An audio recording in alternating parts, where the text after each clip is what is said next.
Never been a fan of New Year's resolutions. I don't know why. Maybe it's because I'm not one person who, when they think of something, they do it there and then. But you know what I've been seeing going around lately? A meme of people who want to discard of certain people in their lives. They don't want to go with them into the year 2020 and into the following decade. Why? Because they claim that they've got particular negative vibes that affect them. And you know what? These memes are made to mock these particular people. Ugh, our generation. And yes, it's written Samsung. It's a fridge and it's white and I'm standing in front of it. Just do me a favor and watch the following video and stop asking a lot of questions.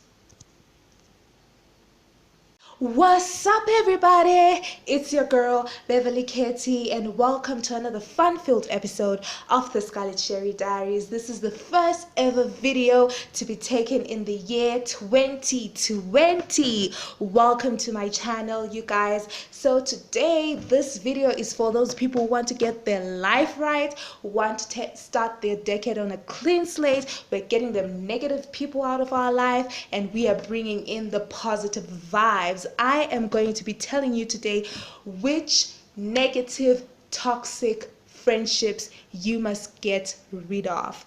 I had quite an interesting conversation with my brother, my amazing brother Brian Kitty. We mustn't say this man's name without giving him a round of applause. He deserves it. He's one of the wisest people I know, not just because he's my brother, but I've done quite an analysis. He is quite amazing, you guys. So he was telling me that you must be careful in your life which friends you put close to you, who must be your acquaintance, who must be your companion, and who is your straight up enemy. And he was telling me that not everyone who smiles at you is your genuine friend, and not everybody who calls themselves your friend is your genuine friend. So this video, this particular video, is showing you and is telling you those toxic friendships that you must get rid of. So stay tuned and see which ones are we discarding and which ones are we keeping in our life. Stay tuned, people. This is the Scarlet Sherry Diaries.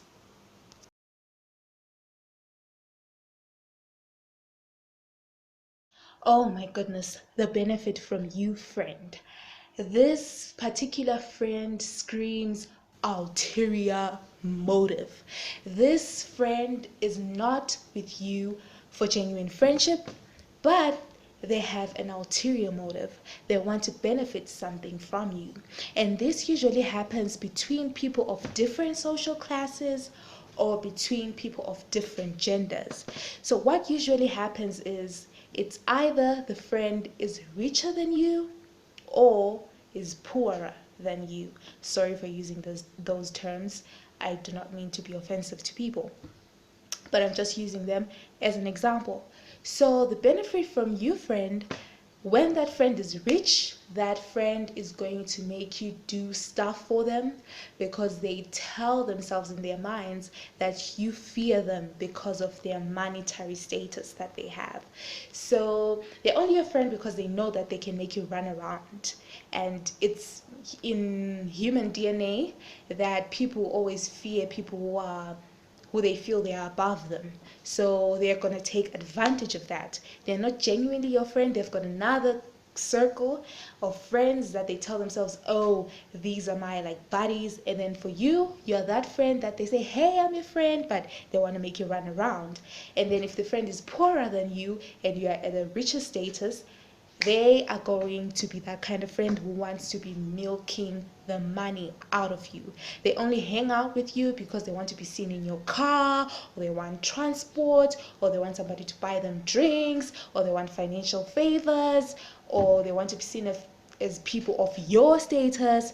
That usually happens. So please be careful of the benefit from you, friend.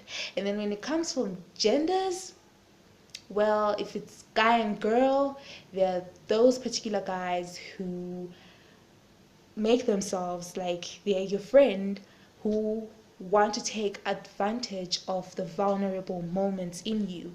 Some of them will end up sleeping with you and If your boyfriend does you wrong, maybe they sleep with you, and then they just keep you at that fence. You know what I mean? You do not know, is this my genuine friend, or is this, are we friends with benefits? Are we going into a relationship kind of? You don't even know where you stand with these particular people. And it's guys or girls. Happens both ways. So be careful of those people. Discard them in your life. You don't need them in 2020. Please, let's get rid of that benefit from you, friend. We can do better than that. I don't like the benefit from you, friend.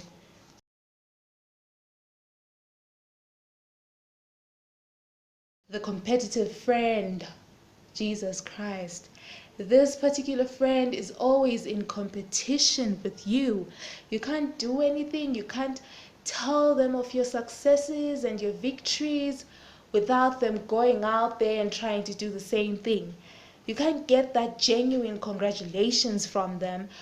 And I don't know, they always see you as a person that they must compete with.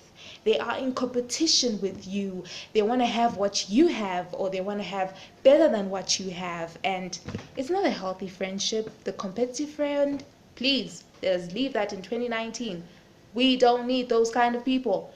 Competitiveness usually goes hand in hand with jealousy. So it's kind of like the competitive slash jealous friend, the one who just can't stomach the sight of you making it in life.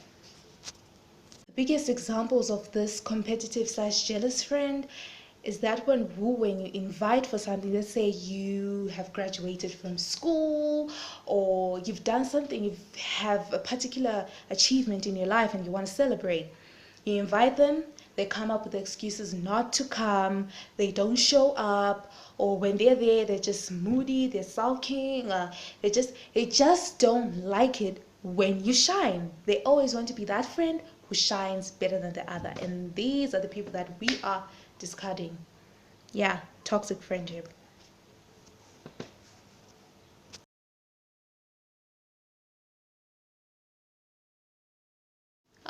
And then we have the bossy friend. Oh my goodness. The bossy friend really just falls also under like the first friendship that we talked about, the benefit from you, and also the competitive slash jealous. They can also fall under those categories. But the bossy friend is that one friend that bosses you around. They are the boss, you know. They are not considerate of your feelings. All the time you do what they want. um, yeah, basically that's it. You do what they want, you do whatever pleases them. The games you play is the games that they want, the places you go to is the places that they want. These bossy friends, usually they are so dangerous to the point that they usually interfere into your whole entire life. They even interfere in the other friends that you're supposed to be having, um, other relationships in your life, your intimate relationships. They even feel like they are supposed to select the guy or girl that you're supposed to date, the guy or girl that you're supposed to marry. They feel like they're entitled to certain aspects of your life just because you're their friend. So this friend will call the entitled or bossy friend, and it's not a healthy relationship. It's definitely not a healthy relationship or a friendship to be having, because it really affects certain areas in your life. Commercial break. You know what, I can be so extra sometimes, but I know you love me for it. So if you like the content of this particular video that you're watching, please like, subscribe, and share. Tell your friends about my channel. If you haven't subscribed yet, you are making me wonder what the hell is wrong with you. Subscribe.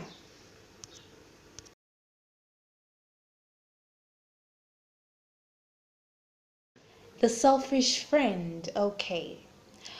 Maybe the term selfish right now may not be the one that you're thinking. I'm probably referring to selfish in the sense that this particular friend doesn't want to share you with your other friends.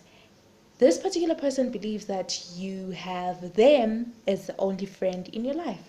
They sulk every time you're with the other friend. They make you feel bad for having other friends in your life. Really, basically, life revolves around them. And it's a toxic relationship to have, really, because nobody is conformed to only one friend. Especially if you're a really talkative person like me and you really like social settings. I tend to be one person who can make friends really quickly, but I have my inner circle of friends that I really, really, really put close to heart. So this friend really, so many of these turn out to be psychopaths, and if you're a fan of Pretty Little Liars, well, they must go to Radley. If you're a fan of Fringe, they must go to what's that place called, the one that Walter was in? What's it called? I've forgotten. Here am I trying to be fancy, referring to the best series of all time, and then I forget. But anywho, oh, if you're from Bulawayo, those people may go to Engujeni because they can absolutely try and murder the other person who is trying to be your friend, or who's already your friend and you like more than them, because they feel that they are entitled to having you for themselves. So be careful of those people, and if you feel like you have a person who's like that in your life, I think it's better to let them go slowly, bit by bit. Just put them out of your circle. You'll be doing yourself a favor.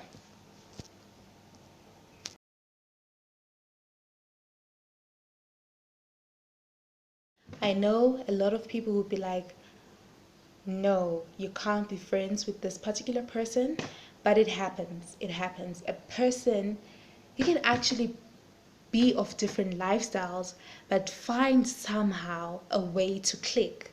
Maybe you both are funny people and you both like to talk and whatever, but you just find this particular person being in your life, and this is the person who has a different kind of lifestyle from you. And it's a dangerous friendship to have sometimes, because these particular people always have what I like to call bad vice for you. So we can just call them the different lifestyle from you friend, or the bad vice friend. Let me tell you one thing that these friends do. They encourage you to do the bad things. Number one. Number two, if you have a particular problem, they don't give you the right solution to it. They give you the quick fix solution. They don't give you the permanent solution to the problem. They give you the quick fix, the temporary solution. If you're like, my boyfriend cheated on me, I don't know what to do, I'm crying, I'm a mess, I feel like shit, their advice, cheat on him back. Let's go and get drunk. Get a one night stand. Their advice really doesn't hold water, and you'll find that if you take their advice, you're in more chaos, you're closer to more chaos than to solving the problem. So if you want to discard some people, I think these people are just, they gotta go. You gotta kick them to the curb, because really they aren't doing you any good. They are more harm than good. And what else do these guys do? So much about your well-being as you think they do, because somebody who really cares about you is going to give you a straight answer and a solution to your problem. Well, it might not be like a permanent solution, or it might not help you straight away, but they won't encourage you to do things that will put you in more harm than good. So there you have it. Different lifestyle from you? Eh, not the best friends to have.